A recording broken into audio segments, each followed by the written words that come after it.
Back to the pond this time. As you can see, the pond's gone a little bit murky and definitely lots of foam on the top, and I've got a fractionator working. It's not the biggest fractionator, but it normally does its job. So I've got to get a grip of why it's getting so dirty. I've seen one or two of the fish as well flashing. Now I just hope they haven't got parasites. I've neglected the pond a little bit over the last few weeks because of the Japanese tea house. Nonetheless, I hoovered it out about a month ago, but what I did do is put some Resolve in to clear some of the blanket weed I had, and I'm just hoping the residues it kills the weed as that's deteriorated if the bugs haven't taken hold on the stuff at the bottom of the pond. So what I'm going to do is get the hoover out, clean it out all around the sides. Then tomorrow I'll clean the filters out, as any residual muck that's floating around in the pond after I've cleaned it, I'm just hoping the filters will grab. And let's see if that helps to clean it up a bit. Once I've done that, I'll top the wishing well up, mow the lawn, and have a look around the garden. So we've got the pond back. Pull the nets off, drape them over the bridge, both sides. Just look at that foam. Must be a lot of gunge at the bottom. That's dissolved organic compounds, I've no doubt. So my foam fractionator can't cope with it. I'm going to have to clean the bottom of the pond out. So let's get on with it. Let's clean.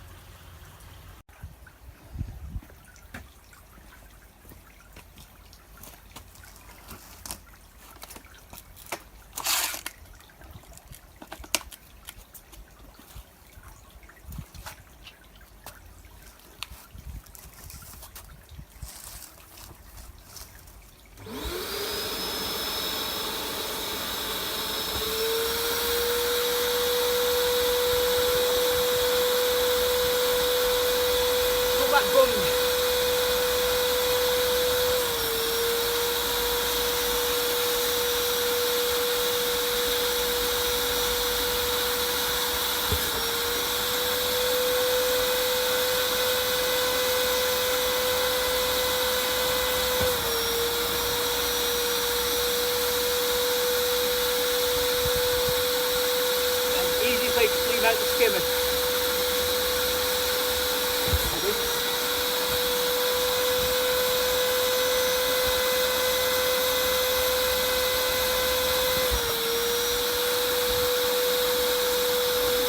That's done.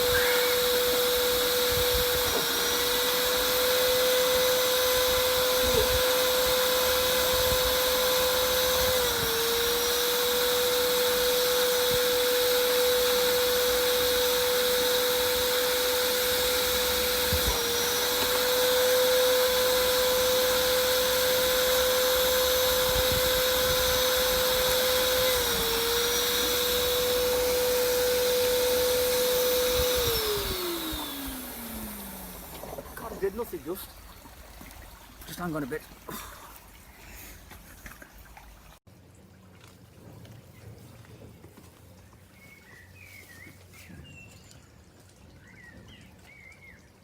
So after yesterday's mishap with my back, it's still painful.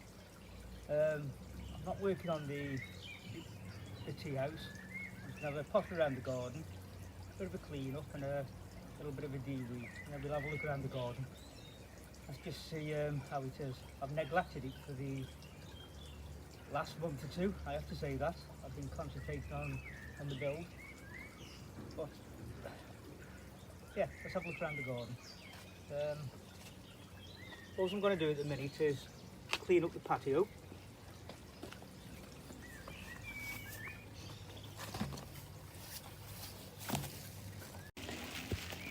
As you can see, there's weeds growing everywhere. That's neglect. So what I tend to do is get a shovel, just cut the tops of the grass and the weeds off, then put weed killer on it. I found that way the weed killer gets straight into the roots and kills them off a little bit quicker.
Even this is hard work.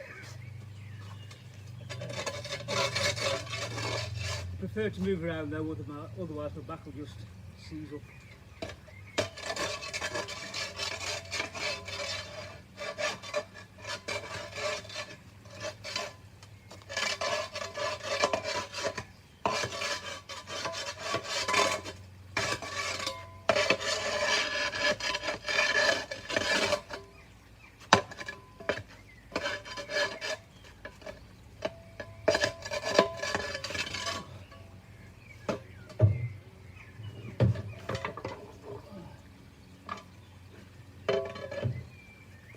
What a state. I'm not talking about the patio.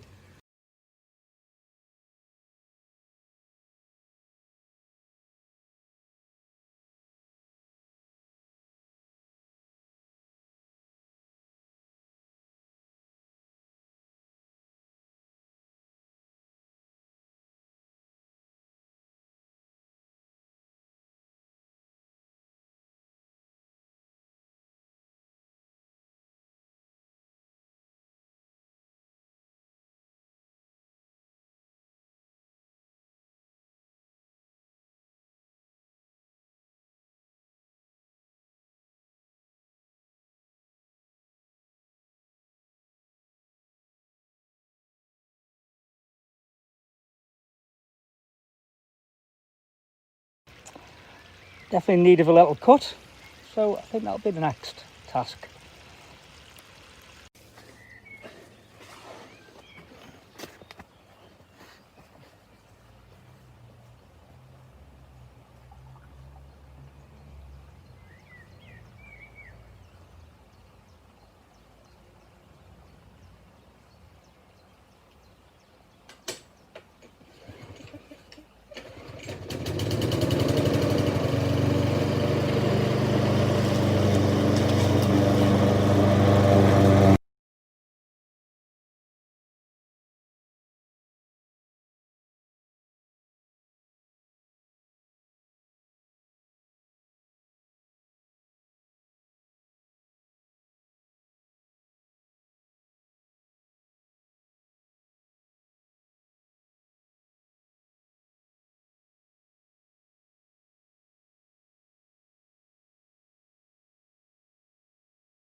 So this is the wife's garden.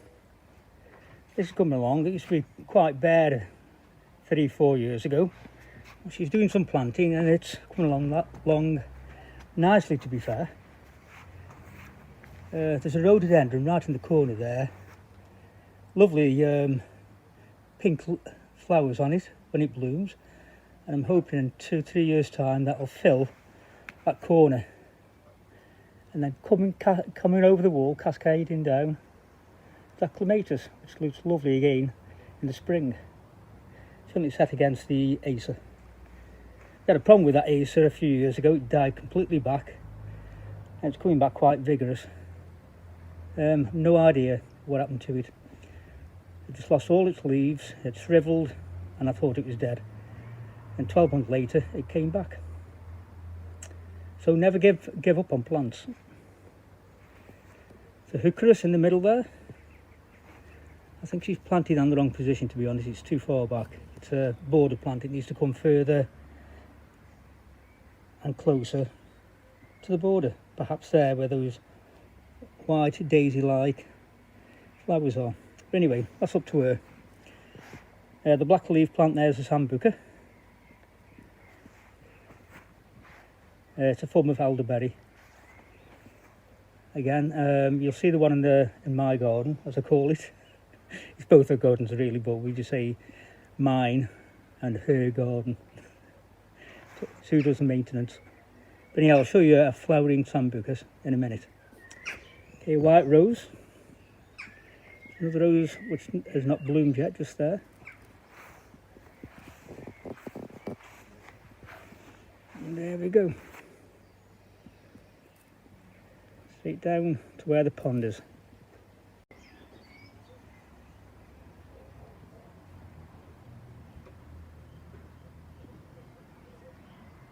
Well, I've had this azalea about 6 days ago, and it's gone bonkers. Just look at those flowers. Most of the other azaleas have lost the flowers by now, but this has just gone berserk. Really love the feed. Okay, we come up to my garden and the rock garden on the other side of the railings there.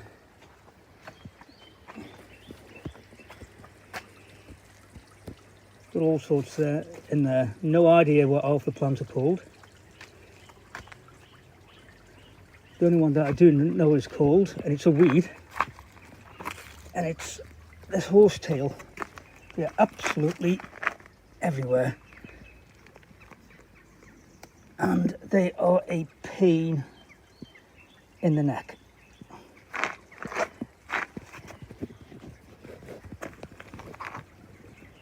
It's a lovely acer, loves it there, and there's the arbour.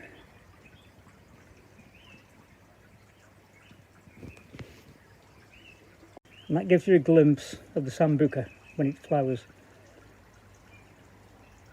Apparently the berries are edible, they're elderberry. I've not tried them, and I don't intend to, just in case, but I believe they are edible. So that's the rock garden. My wife absolutely loves it. It's basically when I dug the pond out, that's where most of the stuff went, clay and everything. And we dug up, used to be an old stone path coming down here, and basically all the stones went in there. So we turned it into a rock garden.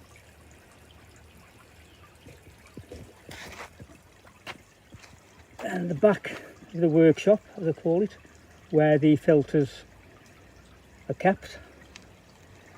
And there's a wishing well, which if anybody watches the channel, saw me build that last year. It's working quite well.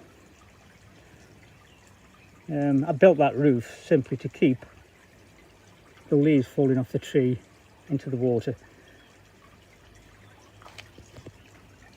The tree is a twisted willow, and it's forever dropping leaves, even in the summer, even now. I mean, this morning as I swept up, I swept loads of leaves up. So yeah, that's why I built that slate roof for the wishing well. And again, you can see the structure of that willow tree. The trunk is great. I did shape it, to be honest. I cut off the branches I didn't want, and I'm trying to make it look like a cloud bonsai, a giant bonsai. But again, I need to trim the branches again. I just haven't got round to it. To be honest, this garden's becoming full-time maintenance. There we are. Just love that plant at the back, the one with the big leaves. I forget what it's called, but I've got two of them. And they look great in the shade, they really do. Variegated one there, the green and white one, that's just a hosta. And this is a canna lily, and it doesn't do too well. I've got to dig it out and replant it, I think. Simply doesn't like it there. That should be quite big at this time of year, but it isn't. It isn't growing. In contrast to this lily, look at that.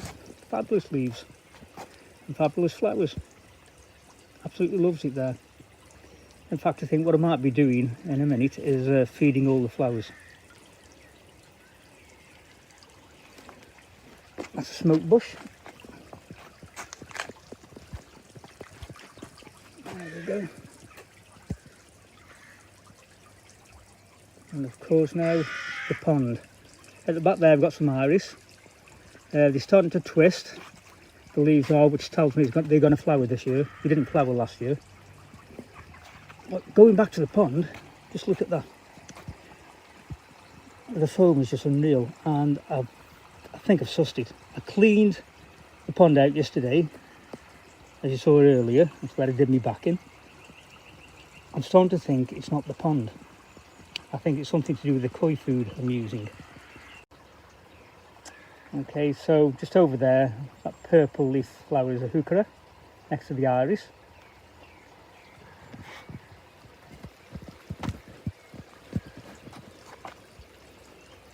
Big acer in the middle, and two more heuchera.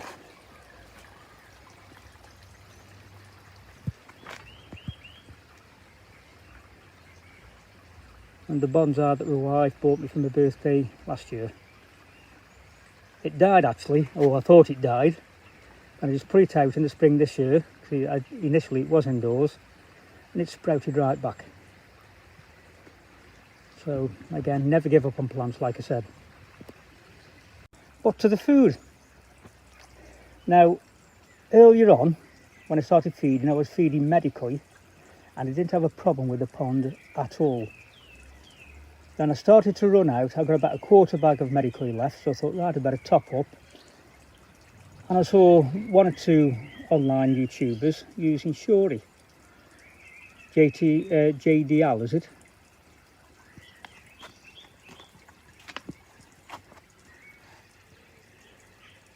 And yeah, that's the stuff. And it's supposed to be absolutely brilliant food, but coincidentally, since I've started feeding the fish that in conjunction with the medicoi, I've started to get froth and foam on top of the pond, and the pond itself is going a little bit green. I can't get rid of the algae, put resolving and all sorts. So, is it the food? Is it too rich? I bought it now, so I'm going to use it, but I suspect it's that Shori, JDL or JDP is it called. I've also been giving the koi some treats. Now, that's the container that's in there. I used them last year, but I've just used the container, and I've gone to an online pet food supplier that sells bird seed and food for fish. Do a little bit of research, and it's half the price of buying that container there. So I've just filled it up again. You get exactly the same stuff that's in those containers, a lot cheaper and a lot more. I've got a huge bag of bird feed for next to nothing. Huge. Anyway, that's what I've been feeding the koi. Back to the garden, two hosta, a lovely grass that's drooped in the middle. You know why?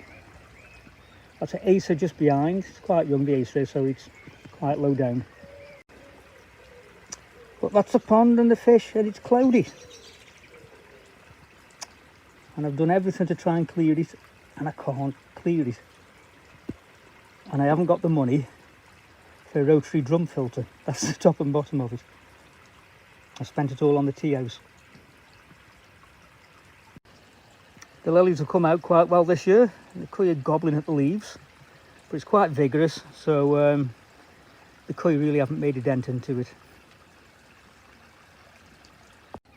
Okay, rhododendron in the middle, azalea on the left, and the purple plant there, the red plant, sorry, is an Acer. Okay.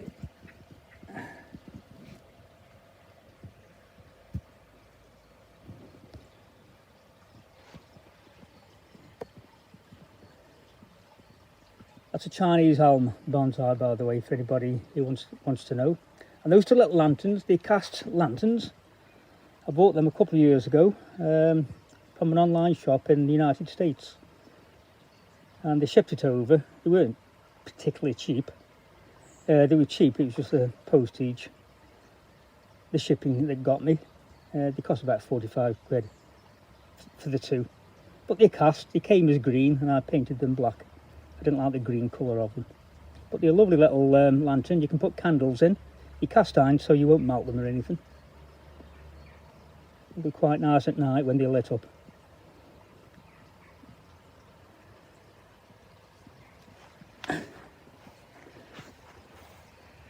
And there's the arbour. That looks absolutely superb in the spring when the clematis flowers. Been a bit overgrown at the top, it needs clipping back. But at the weekend I spend my evenings there, to be honest. Normally with a beer, looking at the cuy. And back to the sambuca, just look at that. Now the whitey pink flowers, those are the sambuca. The blue flowers, that's another tree altogether, but the two trees blend in and it looks, in my view anyway, superb. Those will flower until, I would suspect, the end of June. They'll turn to berries, which, like I've said before, are edible by all accounts. And just either side of the path coming down there, two ferns.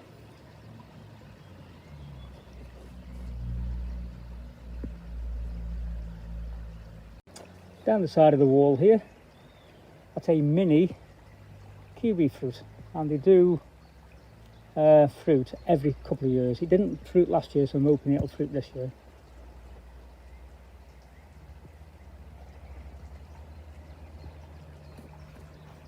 That's an espalier apple tree, and this year I chopped it down last autumn because it was diseased, and the leaves look a little bit better this year, but it hasn't flowered, so I doubt very much whether it'll fruit. In fact, it can't fruit, there's no flowers, simple as. And there's another apple tree beside of that black currant bush there, and that fruits every single year with loads of black currants. It absolutely loves it there. In mid-autumn, always come down in the autumn and grab an handful each and eat them straight off the bush itself. And then to the bottom of the garden, and that still resembles a building site, which it is. And there's the tea house. For those who are watching the how to build one, that's present status of it. So there's the garden. Hope you've enjoyed it, the little walk around. And until next time, have a good one.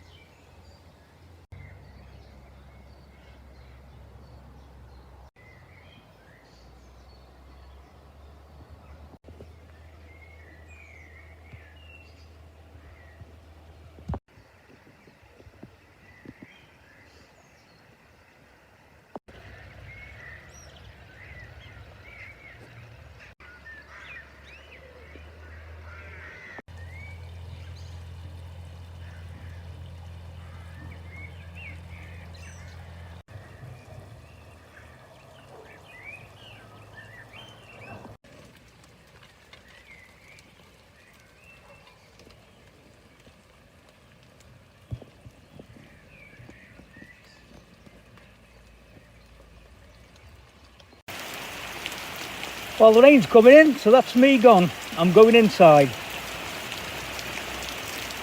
See you again.